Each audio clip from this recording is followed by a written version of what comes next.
Donald Trump बेशक इस समय अमेरिका के प्रेसिडेंट पद के ऊपर नहीं है, जो बाइडेन इस समय अमेरिका के प्रेसिडेंट है, लेकिन भारत में जो बाइडेन से ज्यादा डोनाल्ड ट्रंप की फैन फॉलोइंग है। भारत के ज्यादा लोग डोनाल्ड ट्रंप को पसंद करते होंगे, क्योंकि पिछले कुछ सालों में यूनाइटेड स्टेट्स ऑफ अमेरिका और इंडिया के संबंध मजबूत होकर आज जिस भी हाइट के ऊपर पहुंच गए हैं, उसके पीछे सबसे बड़ा हाथ है अमेरिका के पिछले प्रेसिडेंट डोनाल्ड ट्रंप का, जिन्होंने भारत को हर प्रकार से बैक किया था। भारत जो कि एक नॉन नाटो देश है, हमें कई सारे एडवांस्ड वेपन बेचने के लिए डोनाल्ड ट्रंप ने अमेरिकन लॉज में चेंजेस किए थे और भारत के साथ लिमोवा, कॉमकासा और बैका जैसे बहुत ही इंपॉर्टेंट और स्ट्रेटेजिक डिफेंस पैक्ट साइन किए थे, जो कि भारत ने आज तक रशिया के साथ भी साइन नहीं किए हैं। इसका श्रेय डोनाल्ड ट्रंप को ही जाता है। और न सिर्फ भारत बल्कि मिडिल ईस्ट के साथ भी अमेरिका के रिलेशनशिप उस समय काफी मजबूत हुए थे। डोनाल्ड ट्रंप ने इजराइल और कई सारी मुस्लिम कंट्रीज के बीच पीस डील्स भी करवाई थी। उनके कार्यकाल में अफगानिस्तान में नाटो एक स्ट्रॉन्ग पोजीशन में था। डोनाल्ड ट्रंप ने पाकिस्तान की सारी फंडिंग रोक दी थी और पाकिस्तान को कोई भी हथियार बेचने से भी इनकार कर दिया था।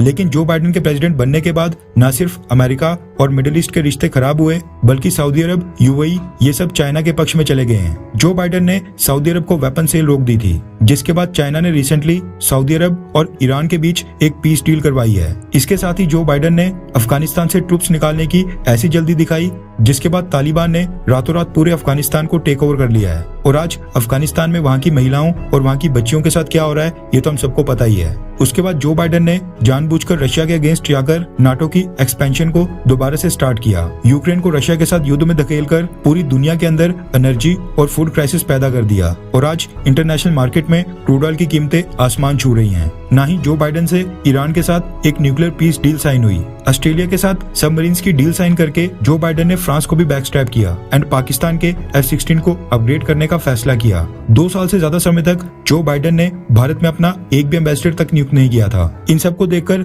ये कहना गलत नहीं होगा कि अमेरिका के प्रेसिडेंट के तौर पर जियोपॉलिटिक्स में जो बाइडेन के फेलियर की लिस्ट बहुत ही लंबी है। अब इसी बीच डोनाल्ड ट्रंप ने यूक्रेन युद्ध को लेकर कुछ क्लेम किए हैं और कहा है कि यूक्रेन युद्ध को रोकना उनके लिए चुटकियों का काम है। रेफरेंस के लिए आपकी स्क्रीन के ऊपर एनडीटीवी इंडिया के आर्टिकल का स्क्रीनशॉट है, जिसके मुताबिक डोनाल्ड ट्रंप ने कहा है कि 2024 के प्रेसिडेंशियल इलेक्शंस में अगर वो जीतकर दोबारा अमेरिका के प्रेसिडेंट बनते हैं, तो वो 24 घंटे यानी एक दिन के अंदर ही यूक्रेन और रशिया के बीच का युद्ध रुकवा लेंगे। उन्होंने कहा कि वो 1-2 साल का समय नहीं लेंगे, बल्कि उनके पास कुछ ऐसी नेगोशिएशन है जिनको मानने के लिए दोनों देश यानी कि रशिया और यूक्रेन दोनों ही मजबूर हो जाएंगे और ये युद्ध 24 घंटों के अंदर ही रुक जाएगा। डोनाल्ड ट्रंप ने कहा कि वो नेगोशिएशन के बारे में अभी किसी को नहीं बता सकते, क्योंकि फिर वो बाद में उसको यूज नहीं कर पाएंगे।